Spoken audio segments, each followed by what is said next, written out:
आइए मैं बताऊं, एक नमाजी का तारुफ करवाऊं कि जिसने अपनी जिंदगी की आखिरी नमाज पढ़ी थी। बुखारी के अंदर हजरत खुबैब रजी अल्लाह ताला अन्हु का वाक़या जिक्र है। हजरत खुबैब रजी अल्लाह ताला अन्हु अल्लाह के रसूल सल्लल्लाहु अलैहि वसल्लम के सहाबी थे और अंसारी सहाबी थे। पूरा तफसील से वाक़या लिखा है कि कुछ लोगों ने अपने रिश्तेदारों का बदला लेने के लिए अल्लाह के रसूल सल्लल्लाहु अलैहि वसल्लम को धोखा दिया और कहा कि हम ये चाहते हैं कि हम इस्लाम कबूल कर लें, हमारी पूरी बस्ती पूरा कबीला चाहता है इस्लाम कबूल कर ले। हमने तो आपके सामने इस्लाम कबूल कर लिया, लेकिन इस्लाम की जो तालीमात हैं हमें उनसे शनासाई नहीं है। आप कुछ अफराद हमें दे दीजिए, हम ले जाएं अपने साथ और वो हमारे इलाके में, हमारे मोहल्ले में, हमारे कबीले में वो दीन का काम करें। उनमें हजरत खुबैब रजी अल्लाह ताला अन्हु भी थे। बहरहाल धोखा दिया और उन्हें फिर गिरफ्तार कर लिया, मक्का ले गए। मक्का के अंदर हारिस के बेटों ने, क्योंकि इन्होंने हजरत खुबैब रजी अल्लाह ताला अन्हु ने ग़ज़वा बदर के मौके पर उनके बाप को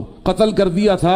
उनको मालूम था कि हमारे बाप को इन्होंने कत्ल किया है, तो जब उन्हें कैद करके लाया गया तो उन्होंने 100 ऊंट देकर खुबैब को ले लिया कि हम अपने बाप के कत्ल का बदला इनसे लेंगे और हम इनको कत्ल करेंगे। ये हजरत खुबैब रजी अल्लाह ताला अन्हु जब इन्हें मक्तल गाह में लाया गया और इन्हें सूली पर लटकाया जाने लगा तो उस मौके पर उन्होंने कहा कि ये बताओ कोई आखिरी ख्वाहिश है जिंदगी की। तो हजरत खुबैब रजी अल्लाह ताला अन्हु ने यह नहीं फरमाया कि एक दफ़ा अपने बच्चों से मिलने दो, एक दफ़ा बीवी से मिल लूँ, बहन भाइयों से मिल लूँ, बल्कि फरमाया मेरी ज़िंदगी की आखिरी ख्वाहिश ये है कि मुझे 2 रकात नमाज पढ़ लेने दो। दऊनी हत्ता उसल्ली रकातैन, मैं 2 रकातें नमाज पढ़ना चाहता हूँ, मुझे नमाज पढ़ लेने दो, उसके बाद मुझे सूली पर लटका देना। वो खड़े हुए, फसल्ला रकातैन फ़अतम्महुमा व अहसनहुमा, बुखारी के अंदर अल्फाज हैं, वो 2 रकातें पढ़ी, फ़अतम्महुमा व अहसनहुमा,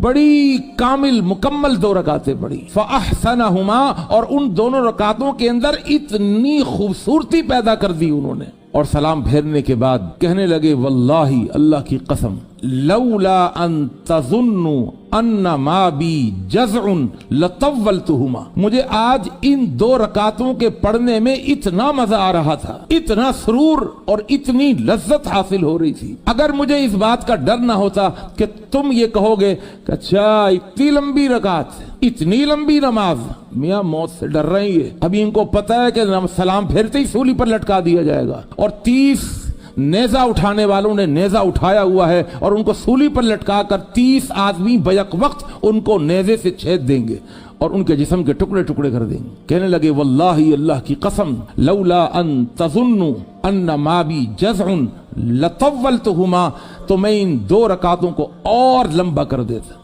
उन्होंने 2 रकात नमाज पढ़ी, उन्हें सूली पर लटकाया गया। मेरे दोस्तों, मेरे बुजुर्गों, मेरी माँ और बहनों, याद रखिए कि अगर हम ये चाहते हैं कि हमारी नमाज क्वालिटी वाली बन जाए, खूबसूरत नमाज बन जाए, तो उसके लिए जरूरी है कि हम नमाज को पढ़ने से पहले ये देख लें कि आया हमारी नमाजों के अंदर खुशू और खुजू है या नहीं। 10 मिनट की नमाज पढ़ लेने के बाद, सलाम फेरने के बाद जरा देखा करें, गौर किया करें कि आया इस 10 मिनट की नमाज में कोई एक लम्हा भी ऐसा आया कि जहां पर मेरा खुशू अपनी इंतहाओं को पहुंचा हुआ हो, मेरा तजर्रुअ, मेरा तजल्लुल, मेरा झुकना अपनी इंतहाओं को पहुंचा हुआ हो, या कोई एक लम्हा ऐसा आया जिसमें मुझे ये पता लगा हो कि मैं अल्लाह को देख रहा हूं या मेरा अल्लाह मुझे देख रहा है। अगर जवाब ना में हो तो समझ लीजिए ये उठक बैठक हुई है, बस ये नमाज नहीं है, ये एक ढांचा है, सिर्फ ये सतही नमाज है। नमाज के अंदर जाकर और नमाज में डूब करके नमाज पढ़ें, अपनी नमाज के अंदर खुशू और खुजू पैदा करें।